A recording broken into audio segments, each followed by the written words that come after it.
Reaksyon ni Batas nang malaman niyang kinall out siya ni Lipcram. Batang Romano, napakagaling na. At price tag at Don Pau sa 2x2, so tara. Isa nga si Batas sa tinuturing na all gods pagdating sa rap battle dahil isa siya sa unang bumatel sa liga ng Flip Top nang nagsisimula pa lang ito. Patuloy na sumabay si Batas sa pag-usad ng nagbabagong panahon ng battle rap. Nang dumating nga ang taong 2023 ay tuluyan nang nagretiro sa mundo ng battle rap ang nag-iisang Ginoong Rodriguez. Pero ganun pa man, dahil sa ginawang history ni Batas, marami pa din gusto siyang makalaban. Isa na nga dyan ay si Lipcram. Kinall out siya ni Lipcram sa laban nito kay Sayad. Pricing na naman to shit! Mula kay Goryong Talas Krega sa paako humalik, hanggang kay Apoc Plasma Nieta at may sakpang kalakip. Uubusin ko lahat, bibitin ng patiwarek, hanggang yung Diyos nung si Batas mag-book ng ticket pabalik. At ito nga ang sagot ni Batas nang malaman niya ang pag-call out ni Lipcram sa kanya. Mga nagko-comment din na uwi ka na sa Pilipinas, kinall out ka ni Lipcram. Yun pare.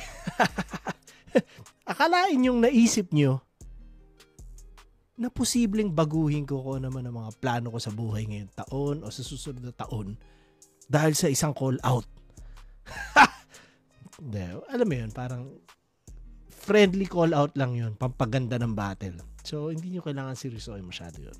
Pangalawa, yun nga. Meron ako mga ginagawa dito na wag nyo na ako istorbohin sa call out. Diba? Tangina sa dami na nag-call out sa akin simula dati pa. Kung lahat yun pinansin ko, putang ina. Hindi ko nagawa kung ano yung mga pinlano kong gawin sa mga panahon na yun. Sa kabilang balita naman, isa nga si Romano sa agad na nakapasok sa liga ng Flip Top nang hindi na nagta-tryouts. Nangyayari ito sa panahon natin ngayon. Tulad na lang ni Saki, Don Pau, Class G at 3D. Big stage na agad sila. Hindi na sila dumaan sa salaan tulad ng process of elimination at 1 minutes dahil nga meron na silang napatunayan. Kaya nga marami ang napatanong kung saan ba nanggaling si Romano bago siya mapunta sa Flip Top.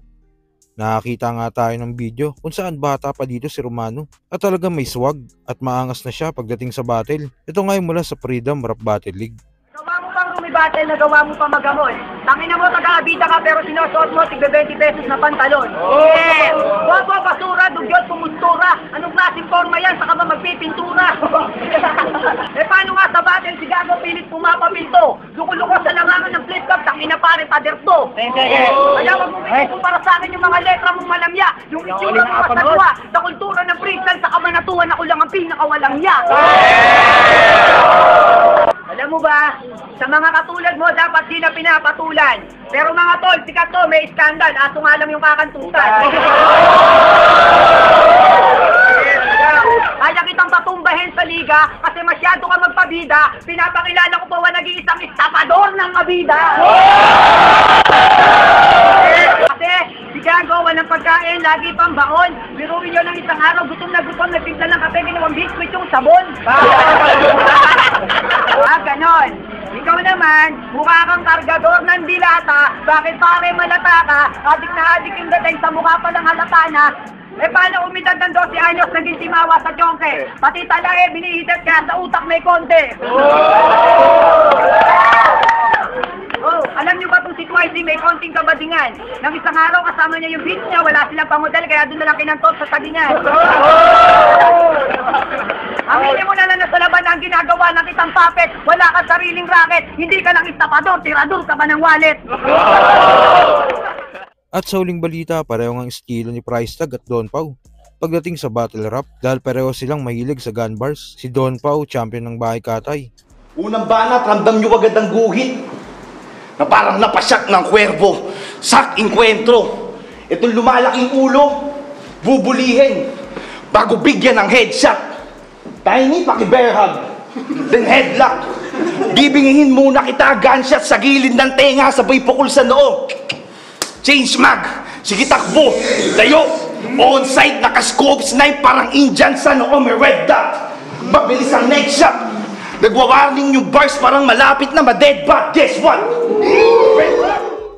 At Price Tag, undefeated ng Flip Top. Multi-stuttering sinungaling ka, you can fool me. Bruce Lee ng multi na may pusi ni Chun-Li. Ang pinaka-hardcore lang na ginawa mo ay sumindi ng dubi. Sabihin mo kay Joseph Amara, mas magaling ako mag-beatbox sa kanya. That's my Uzi! Kung mangyari ngang may 2-4-2 at magkampi sila, sigurado napaka-solid ng tandem na to. Ayon nga kay BR, isa ito sa solidong tandem kung mangyaring magkampi sila. Ang makitang mag-team up si Price Tag tsaka si Don Pao sa kung magkaroon man ng 2-on-2, 2-4-2 or kung ano man. Dati sa PSP parang sa PSP paano kaya kung i-set up nga sa PSP yung Don Pao tsaka Price Tag, parang URL type shit yun. At nga pala, yung album ni Don Pao, stream niyo siya sa Spotify. Solid yung album na yun. Solid yung album na yun, men. Kailangan mapakinggan niyo yung album na yun. Yung album ni Don Pao. Martial Law.